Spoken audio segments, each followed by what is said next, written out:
ಇತ್ತೀಚೆಗೆ all ice on Rafah ಅಂತ ಸಾಕಷ್ಟು ಜನ ಧ್ವನಿ ಎತ್ತಿದ್ರು. ಈಗ ಜಮ್ಮು ಕಾಶ್ಮೀರ್ನಲ್ಲಿರೋ ರಿಯಾಸಿನಲ್ಲಿ ನಡೆದಿರೋ ಘಟನೆ ಬಗ್ಗೆ ಎಲ್ಲರೂ ಧ್ವನಿ ಎತ್ತೋಣ ಬನ್ನಿ.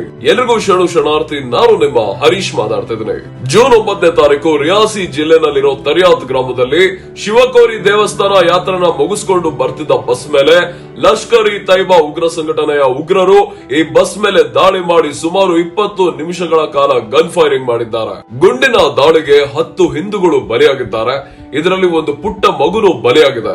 ಈ ಉಗ್ರರು ಅದು ಹೇಗೆ ಜಮ್ಮು ಕಾಶ್ಮೀರ ಒಳಗಡೆ ಬರ್ತಿದ್ದಾರೆ ಅಂತ ಗೊತ್ತಿಲ್ಲ, ಅಥವಾ ಇಲ್ಲಿರೋ ಕಾರಣದ ಕೈಗಳ ಅವ್ರನ್ನ ಒಳಗಡೆ ಕರ್ಕೋತಿದಾರೋ ಗೊತ್ತಿಲ್ಲ. ಇತ್ತೀಚೆಗಷ್ಟೇ 3ನೇ ಬಾರಿ ಪ್ರಧಾನಿಯಾಗಿರೋ ನರೇಂದ್ರ ಮೋದಿ ಅವರು ಇಂತಹ ಘಟನೆಗಳು ಮತ್ತೆ ನಡೆದೇ ಇರೋ ಹಾಗೆ ಕ್ರಮ ತಗೋಬೇಕು, ಹಾಗೆ ಈ ಉಗ್ರರಿಗೆ ಕಠಿಣವಾದ ಶಿಕ್ಷೆ ಆಗ್ಲೇಬೇಕು. ಈ ವಿಚಾರದ ಬಗ್ಗೆ ದಯವಿಟ್ಟು ಎಲ್ಲರೂ ಧ್ವನಿ ಎತ್ತಿ, ಅದರಲ್ಲೂ ಕರ್ನಾಟಕದಲ್ಲಿರುವ ಮುಸ್ಲಿಮರೇ ದಯವಿಟ್ಟು ವಿಚಾರದ ಬಗ್ಗೆ ನಿಮ್ಮ ಧ್ವನಿ ಎತ್ತಿ, ಹಾಗೆ ವಿಡಿಯೋನ ಪ್ರತಿಯೊಬ್ಬರಿಗೂ ಶೇರ್ ಮಾಡಿ. ಈ ಉಗ್ರರ ದಾಳಿಯಿಂದ ಬಲಿಯಾಗಿರೋ 10 ಜೀವಗಳ ಆತ್ಮಕ್ಕೆ ಶಾಂತಿ ಸಿಗಲಿ.